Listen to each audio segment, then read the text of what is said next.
नमस्कार, आप देख रहे हैं जवाब तो देना पड़ेगा और आपके साथ में विजेंद्र सोलंकी। आज बात प्रदेश में एजुकेशन के हायर लेवल की, जिसमें छात्र नहीं जानते कि परीक्षा होगी या नहीं होगी, अगर होगी तो कब होगी, किस पैटर्न पर होगी, परिणाम कब तक आएगा और नंबर्स का आधार क्या होगा। जिस मई के अंत में परीक्षाएं पूरी हो जाती हैं, उस मई के अंत में कमेटी बनाई गई है। यह पता करने के लिए कि परीक्षा कराई जाए या ना कराई जाए, नहीं कराई जाए तो क्या किया जाए और कराई जाए तो कैसे कराई जाए। कमेटी 15 दिन का वक्त लेगी, लेकिन यह वर्किंग डे है या फिर कुल 15 दिन है। रिपोर्ट आने के बाद फैसला कितने दिन में होगा यह भी नहीं पता। यानी मान लीजिए कि जो परीक्षा मई के अंत में होनी थी और जून के अंत में हो जाए तो खुशी मनाइएगा। 20 लाख विद्यार्थी फैसले का इंतजार कर रहे हैं और सोच रहे हैं कि अगले सत्र की तैयारी शुरू की जाए या फिर इसी सत्र की परीक्षा के लिए पढ़ा जाए। गलती केंद्र की भी है, उनकी तरफ से भी कोई गाइडलाइंस अभी तक जारी नहीं की गई। तो सवाल यही है, एग्जाम होगा या प्रमोशन होगा, इसको लेकर कंफ्यूजन अभी भी बना हुआ है।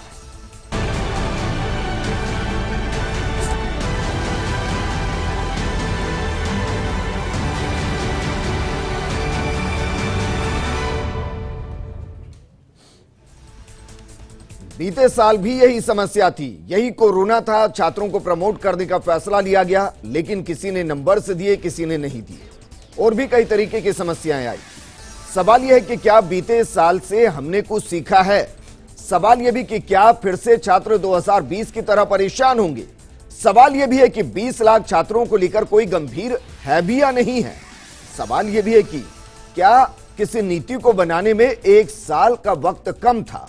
और सबसे गंभीर सवाल, जब मई के अंत तक परीक्षाएं संपन्न होनी थी तो कमेटी अप्रैल की शुरुआत में या मई के शुरुआती सप्ताह में क्यों नहीं बनाई गई, देरी क्यों की गई। इन्हीं सवालों के जवाब प्रदेश के 20 लाख छात्र कर रहे हैं जो विश्वविद्यालय से जुड़े हैं। 12वीं के छात्र भी इन सवालों का इंतजार कर रहे हैं, परीक्षा होगी या नहीं होगी, और उनकी संख्या भी लाखों में है। इस मुद्दे पर बात करने के लिए हमारे साथ मौजूद हैं बीजेपी नेता पंकज जोशी जी, कांग्रेस नेता आरसी चौधरी जी, साथ में हमारे साथ हैं छात्र नेता होशियार मीणा जी। होशियार जी, चर्चा मैं आपके साथ शुरू करना चाहूंगा। सर, इस वक्त अगर सही तरीके से सब चल रहा होता, या तो आप परीक्षा दे रहे होते या फिर आप अगले सेमेस्टर के लिए तैयारी कर रहे होते, यानी कि आप प्रमोट हो चुके होते। इस बार यह फैसला अभी तक नहीं लिया गया, उल्टा एक कमेटी बनाने की बात की गई जो 15 दिन में फैसला लेगी। आपको लगता है कि इससे कंफ्यूजन और बढ़ गया है? नहीं बढ़ा है। कोई भी राजस्थान सरकार या केंद्र सरकार जल्दबाजी में निर्णय ना ले, क्योंकि ये छात्रों के भविष्य का सवाल है और जल्दबाजी में इसका निर्णय नहीं होना चाहिए। हो सकता है धीरे कोरोना का पीक कम हो तो जुलाई अगस्त तक, लास्ट तक हम लोग परीक्षाएं करवा सकते हैं। परीक्षा का प्रतिरूप अलग अलग हो सकता है, उसका कराने का तरीका अलग अलग हो सकता है। जैसे इंटरनल असेसमेंट मंगवा लिए, ओपन बुक एग्जाम प्रणाली करवा ली, सिलेबस कम करवा लिया, चाहे कोई अन्य तरीका सरकार निकाले। लेकिन हमेशा पूरे देश भर की सभी विश्वविद्यालय महाविद्यालयों में हमेशा प्रतिशत के आधार पर प्रवेश होते हैं ज्यादातर। तो 12वीं के छात्र हैं, यदि उन्हें प्रमोट करेंगे तो फिर उनमें एडमिशन प्रक्रिया में बाधा आएगी। तो कहीं ना कहीं 12वीं पास के लिए परीक्षाएं बहुत जरूरी हैं। उसका तरीका हम चाहे ओपन बुक ले लें, उसमें सब्जेक्ट में उसमें स्कोर कम कर दें, किसी एक विशेष सब्जेक्ट की परीक्षा ले लें, तरीका कुछ भी कर लें, लेकिन परीक्षा कराना बहुत जरूरी है। ये छात्रों के भविष्य के साथ में परीक्षा ना कराना एक तरीके से खिलवाड़ हो सकता है। इसलिए चाहे हम 1 महीने 2 महीने इंतजार कर सकते हैं, लेकिन छात्रों के भविष्य के साथ में खिलवाड़ नहीं होने दे सकते। लेकिन फैसला तो होना चाहिए ना। बिल्कुल फैसला होना चाहिए कि हम अगस्त तक इंतजार करेंगे। बिल्कुल नीति स्पष्ट होनी चाहिए, लेकिन सोच समझकर निर्णय लेना चाहिए। चाहे इसमें 1 साल कम पड़ता है क्या सर? मैं ये पूछ रहा हूं। 1 साल नहीं, इसमें जैसे पिछली बार साल भी दिक्कत आई थी। बिल्कुल पिछली बार दिक्कत आई थी, लेकिन फाइनल ईयर के बच्चों की परीक्षाएं पिछली साल भी ली गई थी, क्योंकि ऐसे पिछले वर्ष के कई ऐसे सारे मामले देखने को मिले थे कि जिन छात्रों को, जैसे गुजरात में एक बार भूकंप आया था, वहां के छात्रों को एक बार प्रमोट किया था, तो उन छात्रों की डिग्री में उनको जो परीक्षाएं देने गए, जो इंटरव्यू देने गए, तो उस समय उनको दिक्कत आई थी। इसलिए पुराने अनुभवों को देखकर प्रमोट करना भी उचित नहीं है। इसमें सबसे बड़ी बात यह है कि आप फाइनल ईयर के बच्चों को मार्क्स ही प्रदान करें, चाहे तरीका कोई भी हो, लेकिन 12th वाले बच्चों को भी मार्क्स दिए जाने चाहिए और फाइनल ईयर के बच्चों को भी मार्क्स दिए जाने चाहिए। शक शुबा है ही नहीं। सवाल तो यह कि फैसला लेने में देरी क्यों हो रही हाँ। है? मई के अंत में एग्जाम हो जाते हैं, आपको फैसला लेना तो पहले ले लेते, बिल्कुल, कमेटी ये बनानी थी पहले बना लेते। ये बात ठीक है, राजस्थान यूनिवर्सिटी के पूर्व वीसी प्रोफेसर आर.के. कोठारी जी हमारे साथ जुड़ गए हैं। आर.के. कोठारी जी, सर ये तो अच्छा है कि एक कमेटी बनाई गई है ताकि जो 2020 में गलतियां रह गई, जो त्रुटियां रहेंगी, वो इस बार ना रहे, बच्चों के साथ खिलवाड़ ना हो। सवाल मेरा यह है सर कि अगर मई के अंतिम सप्ताह के अंदर परीक्षाएं हो जाती हैं तो ये कमेटी तो मई के शुरुआत में, अप्रैल के अंत में हो सकती थी, ताकि बच्चों के बीच में कंफ्यूजन नहीं होता, उनको पता होता या तो अगस्त सितंबर तक एग्जाम देने हैं या फिर वो प्रमोट होने हैं, फैसला हो चुका होता अब तक। जी जी जी जी जी जी नहीं, जैसा आपको पता है कि पिछले वर्ष जो कमेटी राजस्थान सरकार ने बनाई थी और संयोग से उसका संयोजक मैं ही था, उसका गठन मार्च में कर दिया था और हमने 3 दिन के अंदर रिपोर्ट दे दी थी। इस बार ये आप सही कह रहे हैं कि कमेटी समिति के गठन में विलंब हुआ है, लेकिन ये विलंब ऐसा कोई बहुत ज़्यादा नहीं है क्योंकि पेंडेमिक बड़ी ज़बरदस्त चल रही है इस वक्त भी। और आप जानते हैं कि पहली जो लहर थी उसमें बुजुर्गों पे ज़्यादा कहर ढाया और इस बार ये बड़ा दुखद है कि ये युवाओं पे ज़्यादा कहर ढा रही है जी। इसलिए छात्रों का ध्यान रखना इस वक्त बहुत विशेष आवश्यक है, ये मैं मानता हूँ। और मेरा मत ये है इसमें, ये तो आप सही कह रहे हैं, लेकिन ध्यान रखने के लिए क्या किया जाए? 2 चीजें हैं, एक तो छात्रों के सामने नीति स्पष्ट होनी चाहिए कि भाई आपको एग्जाम देना है नहीं देना है, प्रमोट होना है नहीं होना है, सितंबर तक अगस्त तक इंतजार करेंगे। और छात्रों को लेकर अगर इतने ही गंभीर हैं तो फिर उनका वैक्सीनेशन होना चाहिए। यहां तो दोनों ही जगह लापरवाही है सर।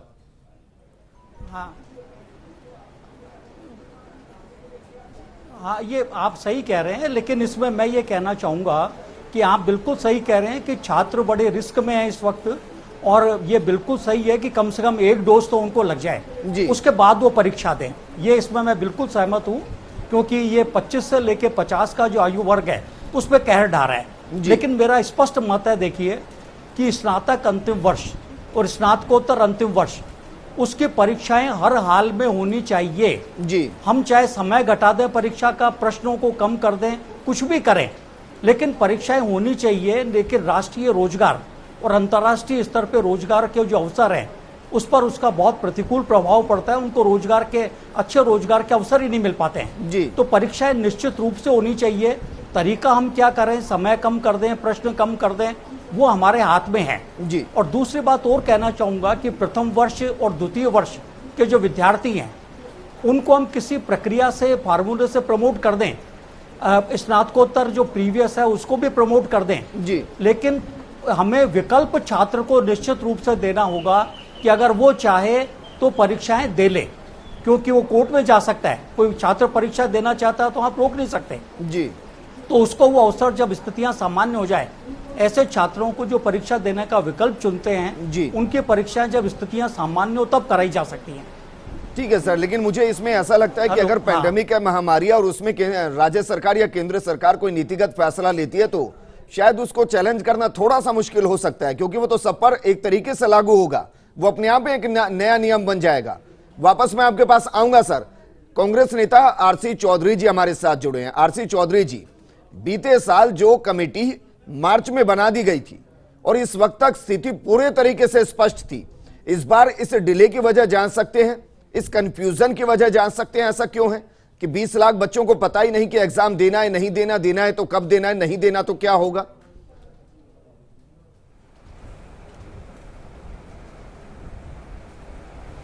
विजेंद्र जी, निश्चित रूप से 20 लाख जो राजस्थान के अंदर उच्च एजुकेशन के विद्यार्थी हैं उनको लेके, अपने भविष्य को लेके, परीक्षा को लेके संशय है।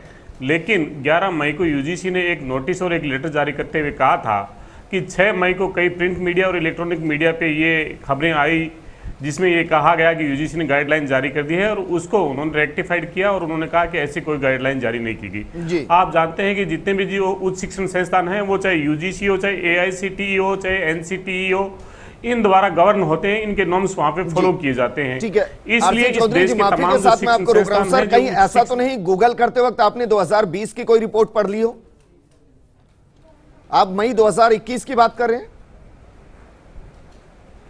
हाँ, निश्चित रूप से आप जो कह रहे हैं, हाँ, मैं 2021 की बात कर रहा हूं, 2020 की बात नहीं कर रहा। 2020 के अंदर भी यूजीसी ने कहा था 2020 में भी यूजीसी ने कहा था कि फाइनल ईयर के जो छात्र हैं उनकी एग्जाम कंडक्ट की जाए। उसके बाद में सुप्रीम कोर्ट ने कहा कि ये जो पेंडेमिक एक्ट 2005 है, डिजास्टर मैनेजमेंट एक्ट, उसके तहत चाहे तो आप प्रिविलेज कर सकते हैं। और बहुत सी राज्य सरकारें, चाहे दिल्ली हो चाहे महाराष्ट्र हो, उन्होंने जो लास्ट ईयर के जो बच्चे हैं, फाइनल ईयर के जो बच्चे हैं, उनको भी प्रमोट किया। लेकिन जो दूसरे जो हमारे पैनलिस्ट जो बोल रहे थे, निश्चित रूप से एक विद्यार्थी जो अथक प्रयास करता है, मेहनत करता है, हमारे जो शिक्षाविद जो बोल रहे थे, वो चाहते हैं कि हम एग्जाम दी जाए और पूरे देश के सिनोरियो में, चाहे राष्ट्रीय यूनिवर्सिटीज के अंदर जो बच्चे अपनी शिक्षा अर्जित करना चाहते हैं, वो चाहते हैं कि वो अपने स्कोर्स के साथ में जाएं, मार्क्स के साथ में जाएं। इसलिए ये तमाम सब चीजें हुई। नहीं, मैं आपसे सवाल ये कर रहा हूं सर कि जो कमेटी मार्च में बन जानी चाहिए थी, अप्रैल में बन जानी चाहिए थी, वो कमेटी मई के अंत में तब बनती है जिस वक्त एग्जाम होने चाहिए थे। ऐसा क्यों? इस देरी की वजह मैं जानना चाहता हूं।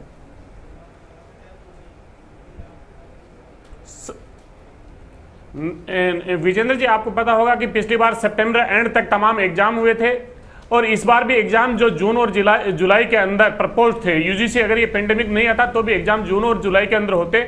इस मई के अंदर मुझे लगता है कि ऐसा कोई डिले नहीं है। सरकार और तमाम जो यूनिवर्सिटी के जो वाइस चांसलर्स हैं वो बड़े संवेदनशील हैं विद्यार्थियों के भविष्य को लेकर, और सरकार ने जिस कमेटी का गठन किया है वो राजस्थान के तमाम विद्यार्थियों के हितार्थ किस प्रकार से एक समुचित फैसला हो, उनके साथ में एक बेहतर संवाद हो। उसके अंदर हायर एजुकेशन के सेक्रेटरी है, उसके अंदर एजुकेशन कमिश्नर है और इसके अंदर वाइस चांसलर्स हैं। इसलिए ये जो फैसला होगा वो 20 लाख विद्यार्थियों के हित के लिए फैसले होंगे। जी इसमें सर, एक तो होता है गलतियों से सीखना और दूसरी कहावत है दुर्घटना से देरी भली। मुझे लग रहा है कि आप दूसरी कहावत की तरफ बढ़ रहे हैं। पिछली बार प्रमोट हुए छात्रों को सरकार ने कई बोनस अंक कई विश्वविद्यालयों में दिए। ये तो कोई अभिभावक नहीं चाहेगा कि उसके बच्चे को शिक्षा के चक्कर में जिंदगी। पिछली बार जल्दबाजी में राजस्थान सरकार ने क्या किया कि कई विश्वविद्यालयों ने 5% शिक्षा के अंदर जो विद्यार्थी अपने समय का इंतजार कर रहा है उसको लेकर जो तमाम जो चीजें की गई है, मुझे लगता है वो सुलभ तरीके से हो रही है। शायद इसीलिए इस बार एक बार कमेटी को फिर बनाया गया और उसके जरिए किया गया कि जो भी रूल होंगे, जो भी नियम होंगे, सब पर एक तरीके से समानांतर लागू हो। ये तो एक अच्छी चीज है। मेरा सवाल सिर्फ ये है कि ये तो मार्च में हो सकता था, मई तक थोड़ी ना इंतजार करना था। मार्च के एंड में पता चल गया था कि दूसरी लहर आ चुकी है। अप्रैल तो हम पूरी जद में आ गए थे, मई में पीक पर था, तो ये तो पता था कि हम एग्जाम नहीं करा पाएंगे। तो कमेटी का गठन पहले क्यों नहीं किया गया? बीजेपी नेता पंकज जोशी जी मेरे साथ है। पंकज जोशी जी, केंद्र सरकार कोई भूमिका इसमें निभाता है, नहीं निभाता है? बीते साल जो गलतियां हुई, बीते साल छात्रों को जो मुसीबत का सामना करना पड़ा, एक साल बाद आकर छात्र फिर वहीं पर खड़े हैं। अगर केंद्र की तरफ से गाइडलाइन जारी कर दी जाए, ये बता दिया जाए यूनिवर्सिटीज को क्या करना है क्या नहीं करना वक्त के साथ, तो ये सारा कंफ्यूजन ही ना हो।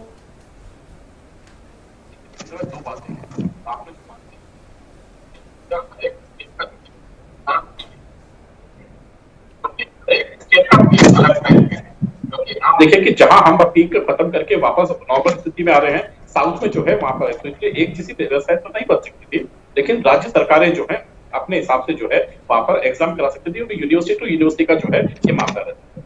और जो सबसे बड़ी बात आपने जो कहा बिल्कुल ठीक कहा। देखिए मैं उसको मैं खुद ही लिया था, आपने नहीं पूछा लेकिन मैं खुद ही लिया था कि सीबीएसई के मामले के अंदर जब 12th के एग्जामिनेशंस की बात हुई, लगातार तीसरी या चौथी मीटिंग जो है लगातार हो चुकी है, क्योंकि वो लेने स्टेट को एग्जामिनेशंस है, स्टेट के अंदर एग्जामिनेशंस होंगे, व्यवस्था सारी स्टेट को करनी पड़ेगी, वहां के स्कूलों को करनी पड़ेगी, तो कहीं ऐसी चीजें नहीं हो कि कोई दुर्घटना घटे। तो ये बात है अपनी, मैं दो बात कह सकता हूँ कि मैं अपनी राय कह सकता हूँ, मेरा कोई इस पे आपत्ति नहीं है, लेकिन जो आपने आज कहा है कि कम से कम ये चीज थी कि दो बातें हो सकती थी। माननीय मुख्यमंत्री जी लगातार जो है सब लोगों से संवाद कर रहे थे, सब लोगों से कर रहे थे, तो मेरे ख्याल में एक जितने भी शिक्षाविद थे, क्योंकि मार्च में एग्जामिनेशन होने थे, जितने भी शिक्षाविद थे, जितने भी लोग थे, जो भी लोग थे, सब लोग थे, उनसे यदि इस पर चर्चा होती और मेरे ख्याल में उसके जो उसके बाद, क्योंकि हो सकता है 15 दिन बाद जो है फिर आपको लगे कि कई यूनिवर्सिटीज नहीं माने या कोई चीजें परेशानी हो फिर बढ़े, तो ये कहीं ना कहीं उन लोगों के लिए बड़ा परेशानी होगा जिनके जो लोग जो है कॉम्पिटिशंस जो है देने जाएंगे और जहां कॉम्पिटिशन होंगे, चाहे वो नेशनल हो चाहे इंटरनेशनल हो, तो उनकी डिग्रीज भी जो है उनका जो समय होगा एक साल का वो बड़ा महत्वपूर्ण होगा। तो मेरे ख्याल में ये सब चीजें जो बहुत बारीकी से चीजें हैं, उनको कहीं ना कहीं बिना किसी उसके मैं कहना इसमें कोई राजनीति नहीं है, क्योंकि ये मामला पूरे देश का है, हर एक बच्चे का है, हर एक परिवार के जो लोग हैं उनका है, तो इसमें कहीं कोई चीज पे नहीं है। बहुत माइनॉरिटी से जो है काम होना चाहिए, अच्छी से अच्छी चीजें जो है जाके देनी चाहिए और डिसीजन जो है अच्छे डिसीजन होते हैं। तो मेरे ख्याल में शायद हो सकता है कि हम जो है एग्जामिनेशन जो 15 दिन दिए हैं, हो सकता है ये जून के एंड में जो है या जुलाई के फर्स्ट वीक में एग्जामिनेशन हो पाए। जून के एंड में तो मुझे मुश्किल लग रहा है सर, लेकिन हाँ ये है कि स्थिति स्पष्ट जरूर हो सकती है कि एग्जाम कब तक हो सकते हैं, कब तक नहीं हो सकते हैं। आरके कोठारी जी, आपको लगता है कि सर 15 दिन में अगर रिपोर्ट दे दी जाएगी तो जून के अंत में इस दौर में परीक्षाएं कराना संभव है या करानी चाहिए? क्योंकि जिस पैंडेमिक से हम छात्रों को बचाना चाहते हैं, जून के अंत में अगर 20 लाख बच्चों को हम इस तरीके से खुला छोड़ देंगे तो आपको लगता नहीं है कि जिससे बचना चाहते हैं उसके खतरे में और पड़ जाएंगे? जी जी, नहीं विजेंद्र जी, हमने पिछली बार भी कहा था कि परीक्षाएं परिस्थितियां सामान्य होने पर ही कराई जानी चाहिए, क्योंकि जो आयु वर्ग इस वक्त जिसको इस चपेट में ले रहा है, और आप अच्छी तरह से जानते हैं कि RT-PCR नेगेटिव आ रहा है और लंग्स उसके इफेक्टेड हो रहे हैं जी। और युवाओं की खूब मतलब डेथ हुई है इस काल में, तो जरा बहुत सावधानी से निर्णय लेना पड़ेगा।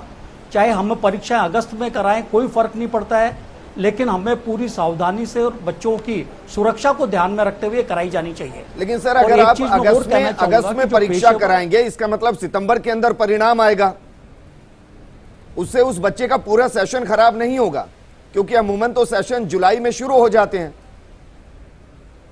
ये बिल्कुल सेशन की बात महत्व नहीं है, जीवन बचाना महत्वपूर्ण है इस वक्त। सेशन में क्या फर्क पड़ रहा है, एक बार अगर 2 महीने लेट हो गया, 3 महीने लेट हो गया, उसको हम कोर्स आगे उसको कोर्सेज को कम करके एक्स्ट्रा क्लासेस लगा के कवर कर सकते हैं, वो कोई समस्या नहीं है किसी भी तरह। अच्छा, एक और सवाल मैं आपसे करना चाहता हूं, केंद्र की भूमिका इसमें क्या होनी चाहिए? क्योंकि राज्यवार अलग अलग नीति बनाने से बेहतर है कि केंद्र एक नीति को बनाए और राज्यों को उसको फॉलो करने के लिए कहे, ताकि पूरे एक देश के अंदर एक पैटर्न लागू हो और बच्चों के साथ दिक्कत ना हो। इसमें आपको केंद्र की कोई भूमिका दिखाई देती है कि राज्यवार कमेटी न बना के केंद्र फैसला कर दे? देखिए, नहीं, ये इसमें कंकरेंट लिस्ट में आता है, केंद्र की भी भूमिका है, राज्य की भी भूमिका है। मेरा ये कहना जरूर है कि जो केंद्रीय स्तर पे संस्थाएं हैं, जैसे UGC है, पेशेवर जो मतलब बॉडीज हैं, जैसे बार काउंसिल ऑफ इंडिया है, AICTE है, NCTE है, इन सबको, मेडिकल काउंसिल ऑफ इंडिया है, इनको अपने पेशेवर एग्जामिनेशन के लिए गाइडलाइन अभी से क्लियर कर देनी चाहिए, क्योंकि कोई भी इनकी जो रिकमेंडेशन है उसको ओवरलुक नहीं कर सकता, नहीं तो इनकी छात्रों की डिग्री पे प्रभाव पड़ता है।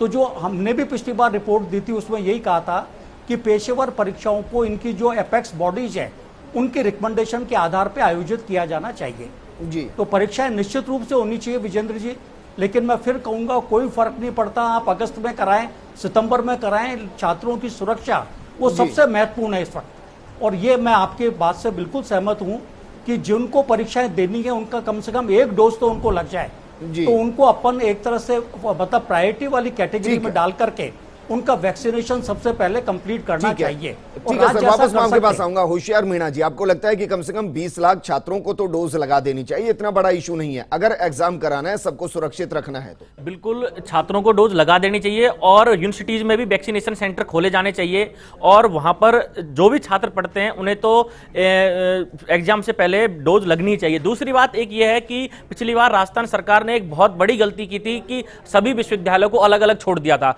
तो उन्होंने उनके हिसाब से किसी विश्वविद्यालय ने छात्रों को 5% बोनस दिए थे और किसी विश्वविद्यालय ने 5% बोनस नहीं दिए थे। उससे स्थिति यह बन गई कि आने वाले समय में जब वो छात्र कॉलेज लेक्चरर में या अन्य प्रतियोगी परीक्षाओं में जाएंगे और जहां पर उनका इंटरनल एकेडमिक रिकॉर्ड जुड़ेगा, तो उस एकेडमिक रिकॉर्ड में किसी के पास 5% बोनस होगा और किसी के पास नहीं होगा। तो असमंजस की स्थिति यह बना दी थी। पिछली बार विद्यार्थी परिषद ने यह मांग प्रमुखता से उठाई थी, लेकिन सरकार ने सुनवाई नहीं की थी। आज के अखबार में यह करंटली आया कि राजस्थान सरकार कोई ऐसी नीति बना रही है कि सभी विश्वविद्यालयों पर एक कमेटी एक ही रिपोर्ट देगी। लेकिन मैं फिर से यह आग्रह करना चाहता हूं, आप जो भी कमेटी के सदस्य इस बात को सुन रहे हैं, कि आप सभी विश्वविद्यालयों को एक समान रूप से देखिए। यदि बोनस देना है तो सभी को दीजिए और नहीं देना है तो किसी को मत दीजिए, लेकिन उससे क्या छात्रों में आपसी भेदभाव होता है। पिछली बार लगातार 23 दिनों तक विद्यार्थी परिषद ने लगातार इस मांग को उठाया, लेकिन सुनवाई नहीं हुई। मेरा फिर से माननीय अशोक गहलोत जी से निवेदन है कि आप इन छात्रों को एक समान कैटेगरी में तोलिए। यदि 5% बोनस देना है तो वही कोटा विश्वविद्यालय को दीजिए, वही आरयू के छात्र आपके लिए समान है, ब्रज विश्वविद्यालय के छात्र समान है, MLSU के समान है, जोधपुर के समान है। तो सभी छात्रों को एक कैटेगरी में रखते हुए एक समान उनके साथ व्यवहार किया जाए। लेकिन मुझे लगता है सरकार इसको लेकर तो गंभीर है, शायद इसीलिए कमेटी के अंदर इन सारे बिंदुओं को रखा भी गया कि जो त्रुटियां बीते साल रह गई हैं वो त्रुटियां इस बार ना रहें। RC चौधरी जी, सर मुझे जानकारी नहीं है इसलिए मैं आपसे पूछ रहा हूं, मैं इस सवाल को RK कोठारी जी से भी करूंगा अगर आप कंफर्म नहीं करेंगे। सवाल यह है कि जो 15 दिन में कमेटी अपनी रिपोर्ट देगी, 15 दिन वर्किंग आवर्स है सर, या इसमें सैटरडे संडे को भी जोड़ लिया जाए? एक छात्र ने मुझे कहा था सर ये सवाल पूछ लीजिएगा। विजेंद्र जी, नहीं, निश्चित रूप से आप प्रदेश के युवाओं की आवाज़ उठा रहे हैं, प्रदेश के उन छात्रों की 20 लाख छात्रों की आवाज़ उठा रहे हैं। मैं आपके सामने क्लियर कर देना चाहता हूं कि ये 15 दिन तो लास्ट टाइम डिसाइडेड है। जो कमेटी के जो मेंबर्स हैं, जो सरकार से जो मेरी वार्ता हुई उसके अनुसार मुझे लगता है कि एक सप्ताह के अंदर ही तमाम जो रिपोर्ट्स है वो सबमिट कर दी जाएगी। पहली मीटिंग कल सैटरडे है, लेकिन फिर भी उसको होने को जा रही है। दूसरा, आपने जो यूजीसी की जिस गाइडलाइन का जो जिक्र किया था, आपने संशय किया कि संशय का मुझे आधार दिया कि 20 का था या 21 का था। मैं चाहूंगा कि आपके कैमरामैन के माध्यम से ये जो लेटर है यूजीसी का जो जारी किया गया 11 मई 2021 को, उन्होंने ये कहा था कि यूजीसी ने अभी कोई गाइडलाइन जारी नहीं की है, ये भी चीजें चले। तो जो कोठारी साहब ने कहा कि निश्चित रूप से जो प्रोफेशनल एजुकेशन है, चाहे एकेडमिक हो, तमाम जो छात्र हैं, वो एक अगर यूजीसी की दिशा निर्देश के अंदर कोई काम करता है तो हमें लगता है कि उन्हीं के द्वारा हमें जो छात्र हैं उनके भविष्य के अंदर कभी भी कोई फर्क ना पड़े। तमाम सब चीजें हैं और चुनौतियों को देख के राजस्थान सरकार बड़ी संवेदनशीलता से बच्चों के लिए काम कर रही है। कोठारी साहब ने दूसरा महत्वपूर्ण प्रश्न उठाया कि वैक्सीनेशन, निश्चित रूप से वैक्सीनेशन ड्राइव को लेके यूथ के अंदर जो चुनौती है, कोरोना वेरिएंट को लेके जो चुनौती है, कैजुअलिटीज को लेके जो चुनौती है, राजस्थान सरकार बार बार प्रयास करती है कि हमें वैक्सीन मिले ताकि हमारे प्रदेश के युवाओं को वैक्सीनेट कर पाए। लेकिन मैं चाहता हूं कि यूजीसी ये तो कम से कम एश्योर करेगी कि जो छात्र एग्जाम देने जाएं उससे पहले उनका वैक्सीनेशन हो जाए। तो उसके लिए कुछ भी करना पड़े, राजस्थान की सरकार है वो प्रतिबद्ध है। ठीक है सर। पंकज जी, क्या ये मांग विपक्ष के तौर पर आप भी उठाएंगे केंद्र सरकार के सामने कि अगर बच्चों के एग्जाम कराने हैं तो उनको कम से कम वैक्सीनेट पहले करा दिया जाए और इतनी डोज केंद्र की तरफ से अलग अलग प्रदेशों को मिल जाए? मैं सिर्फ राजस्थान की बात नहीं कर रहा, सभी को मिल जाए, क्योंकि सबका सुरक्षित रहना जरूरी है। पहले लगातार कहा है कि जो लोग देखिए, जो लोग सीधे जो है, देखिए आज जो लोग यूनिवर्सिटी के अंदर है वही लोग जो है 12th के बाद हमारे चार्टर्ड एसोसिएशन आते हैं, वही लोग जो है एमबीबीएस में आते हैं। और आप देखिए दो बड़ी चीजें मैं जो चीज कर रहा हूँ, आप बिल्कुल ठीक कह रहे हैं। क्यों सभी लोगों को जो बेसिकली आज गरीब व्यक्ति भी है, जो रोजाना अपना भरण पोषण बढ़ रहा है, जिसके पीछे 4 आदमी खड़े हुए हैं, उसका भी जो है वैक्सीनेशन होना चाहिए, क्योंकि उसके पीछे पूरा 3 आदमी का परिवार उसके पीछे। तो मैं तो कह रहा हूं सर, होना तो पूरे 130 करोड़ आबादी का होना चाहिए। सवाल तो वो है ही। मैं यही कर रहा हूँ कि होना चाहिए, क्योंकि कोई भी व्यक्ति जब आज सामने दिखता है तो उसके प्रति जो है लगता है कि ये चीज मुझे मेरी आवश्यकता है। और इसीलिए मैं कहा, लेकिन मेरा एक जो प्रश्न था वो इतना सा ही प्रश्न था कि जब आपने अभी जब स्ट्राइक हुई एमबीबीएस और डॉक्टर से जब स्ट्राइक की, तो देखिए पहली बार ऐसा हुआ, लगातार मैंने ये देखता रहा हूं कि हमेशा बात इस बात को हुआ करती थी कि एग्जामिनेशंस को आगे खिसकाइए। लेकिन पहली बार जो है आप देखिए कि मुझे ऐसा देखने में मिला, कहीं उसका मैं गलत हूं, लेकिन उन्होंने कहा कि नहीं, हमारे एग्जामिनेशंस टाइम पे कराइए आप, हमारे जो एग्जामिनेशन है, हमारी जो चीजें वो चीजें होनी चाहिए। तो मैं यही कह रहा हूँ कि आज जो प्रोफेशनल्स हैं, जो चीजें हैं, क्योंकि अब जो यूनिवर्सिटी में बच्चे हैं वो बच्चे हैं जो चुनाव भी लड़ते हैं, जो बेसिकली 18 साल से ऊपर भी हैं, जो इस देश का भविष्य भी तय करते हैं। तो उनके प्रति जो है सरकार को जो है बाकायदा संवेदनशीलता से, और केवल बच्चे नहीं मान करके, मैं कह रहा हूँ वो जो है युवा है, वो जो है इस देश की धरा है। और ठीक है, मेरे पास वक्त की कमी है। आर के कोठारी जी, फाइनल कमेंट में आपसे चाहूंगा सर, एक लाइन में, क्या मैं इसको ऐसे मानूं कि दुर्घटना से देरी भली, अगर 10 दिन और लेने हैं तो ले लिए जाए, बच्चों के भविष्य के साथ खिलवाड़ ना हो? आर के कोठारी जी, एक लाइन में सर। जी हाँ, नहीं वापस बोले, मैं प्रश्न सुन नहीं पाया। सर मैं कह रहा हूं कि जो कमेटी बनाई गई उसकी रिपोर्ट में चाहे 2 दिन और लग जाए, लेकिन यह है कि दुर्घटना से देरी भली, एक ऐसी रिपोर्ट आए जो सबके लिए बेहतर हो, जो बच्चों के लिए भविष्य हो, बच्चों के लिए बेहतर हो, उनके भविष्य के लिए बेहतर हो। हाँ देखिए, अभी जो एक बात छात्र नेता ने कही वो बड़ी माकूल है कि इसमें किसी भी विश्वविद्यालय को कोई फ्रीडम नहीं होनी चाहिए और राज्य स्तर पर पूरी एकरूपता होनी चाहिए, जिससे छात्रों के साथ किसी प्रकार का भेदभाव नहीं हो। इससे मैं पूरी तरह से सहमत हूं। और हमने तो 3 दिन में रिपोर्ट दे दी थी जी। 15 दिन मुझे लगता है कि बहुत काबिल लोग हैं, इसमें छुट्टियों के दिन भी शामिल होते हैं वो अलग, और इसलिए मुझे लगता है कि हफ्ते भर के अंदर ये समिति रिपोर्ट दे देगी। चलिए, आर के कोठारी जी बहुत बहुत शुक्रिया हमारे साथ जुड़ने के लिए। पंकज जोशी जी, आरसी चौधरी जी और होशियार जी, आपका भी शुक्रिया चर्चा में शामिल होने के लिए। मकसद सिर्फ इतना है कि बच्चों के जहन में जो कंफ्यूजन है वो जल्दी से दूर हो जाए, वो अपनी तैयारी करे परीक्षा की, या अगर प्रमोट कर दिए जा रहे हैं तो आगे की तैयारी करे, कंफ्यूजन नहीं होना चाहिए।